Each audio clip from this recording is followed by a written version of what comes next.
quickly. Okay, let's figure out from Dinanath Dubhashi then, MD and CEO at L&T Finance Holdings. How are their cash flows and their balance sheets actually shaping up? Mr. Dubhashi, good to have you on the show. Significant business momentum one has seen in farm equipment, two-wheeler, rural business finance. Will these segments continue to dominate in your share products mix in the near term? These segments actually already dominate, and their growth will continue the way it is growing. But within our rural retail book, urban segment and urban business, that is SME segment, are quite small even today. We expect those also to grow very well. So if you see our home loan book, that is growing on quarter-to-quarter basis, home loan disbursements quite well. Consumer loans, last year, same quarter, we would have disbursed 300 crores. This year, we have disbursed 1,000 crores. And then last but not the least, SME. SME, we are just doing, book is just about 100 crores now. The pilot is over and we are launching. So actually, if you see share of the book, actually urban will increase more because urban is very small today. But the growth, large businesses, these three, tractors, two-wheelers, and especially rural business finance, they will be the bulwark of growth, no doubt. But as we said in our Lakshya, the urban retail will also help. So it's a question of, initially we having only three arrows in our, armory. Now we are having 5 or 6 arrows. That just instead of 3 products, we are pushing consumer loans, we are pushing home loans, we are pushing SME, we are pushing digital data analytics. So all this will help us grow and grow steadily. There will be times, there will be years when rural will not do well, urban will do well, or consumer will not do well, SME will do well. The good thing about having 5, 6 strong products is that the overall growth can be maintained well year on year, irrespective of which part of the markets are growing.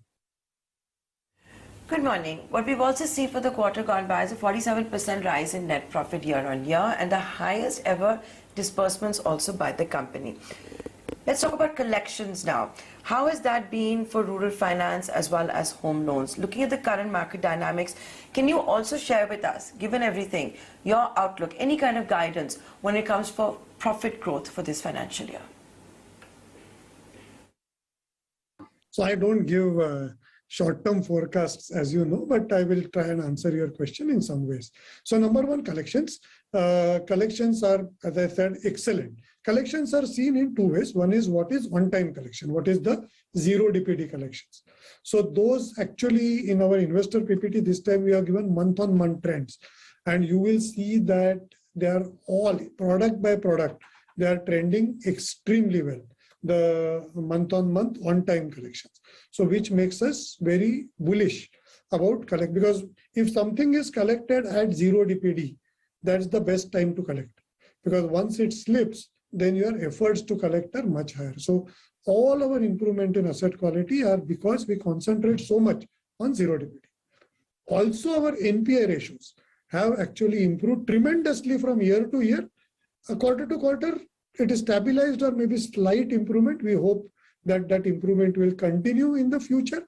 We have to also remember that some of the OTRs that we had done last year had come for billing, and some of it also became NPA this quarter. We are hopeful that, that we have, whatever became NPA, we have provided almost fully. We are hopeful that in Q1 and Q2, the impact of this OTR will also go away. So as we go ahead towards Q3, Q4, the asset quality will improve rapidly, and credit costs will also come down further more rapidly. So we are quite hopeful.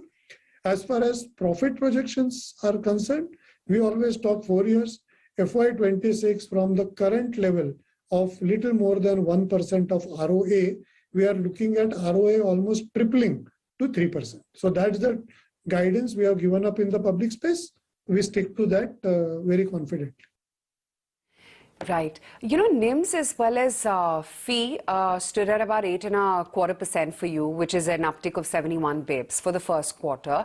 And clearly, we have seen highest retail dispersals as well.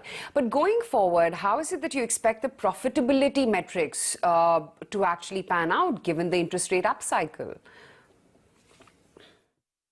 Look, in Q1 this year, the interest cost in the environment went up when RBI increased the policy rates by 75 basis points, once 25 basis points, 150 basis points. So definitely interest costs went up in the environment. But we had followed a strategy throughout last year of when the interest costs were down of booking medium-term loans, 2 to 3 years loans, and locking in our interest costs. So you will see even in Q1, when the rest of the world interest costs have gone up, our costs have actually come down by about 7 basis points, right? Now that was great. That was a bonus. Okay? Definitely, if interest cost goes up further, our cost will also go up. There is no doubt. But there are two things which are important. One, our ALM strategy, what I described, will make sure that our increase in cost is not proportionate with the kind of benchmark rates increase that will happen in the environment. It will be less than that. That we are quite confident. Also, we are confident that quite some part of it we will be able to pass on to the customer based on our business strengths. So these two things we are quite confident. Now, NIMS plus fees from 8.23, whether it will increase, I genuinely don't think so. But we are quite confident of being able to maintain in the sort of 8% range, which is very good. I mean, just about 1.5 years back, we used to guide the market between 6.5 to 7%. And today we are talking 8%, so which has happened by good retailization. So very simply, the NIMS plus fees may go down marginally, but it will be only marginal. Now, if you were to see the capital adequacy ratio that stands at what, 23.12% to be precise, how long can the current capital last, given all of the growth forecasts also that you've been giving us? And with that, the second part of the question, any capital raising plans in the near future? Definitely not. No plans as such. We believe that the capital will last easily over the plan period. Also, don't forget that we have entered into an agreement with HSBC to sell our mutual fund. We hope to close that transaction during this financial year. That will bring in even more capital actually. So we will not need to raise any further capital in addition. Okay, we're going to leave it at that. Thank you so much for taking us through the fine print. That's L&T Finance for you. Bottom line grew 47% year on year. Record high disbursements.